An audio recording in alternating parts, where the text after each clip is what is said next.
छत्तीसगढ़ के ए रहस्यमय गांव, जी हां, घर के सामने दरवाजा नहीं रखते ग्रामीण मन। जी हां, जय जोहार संगवारी हो, मैं हूं आप मन संग आप मन की संजना कुशवाहा। स्वागत करत हूं आप मन के अपन चैनल न्यूज प्लस 21 में। संगवारी हो, छत्तीसगढ़ के कोरबा जिला के भटगांव एक ऐसा गांव है जी हां, घर देख के मन अचरज में पड़ जाते। यहाँ के घर में सामने दरवाजा नहीं दिखे, ना नेम प्लेट दिखी, ना ही कोनो बनावट दिखी।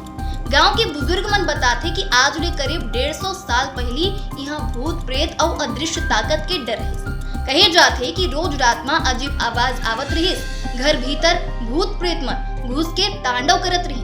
उन्हें डर के मारे गांव वाले मन एक बैठक करें और तय करें कि अबले दरवाजा सामने नहीं बनी, सब घर के दरवाजा पीछे रखे जाए। एकर संगो जमाना में जंगली जानवर घलो गांव में घुस जात रही, त डर और बढ़ गई। एकर सेती यहाँ के ग्रामीण मन घर के सामने दरवाजा नहीं रखते। उन्हें आज की नवा पीढ़ी पक्का घर बनावत है, लेकिन बुजुर्ग मन आज घलो ये रहस्य ले डरत है।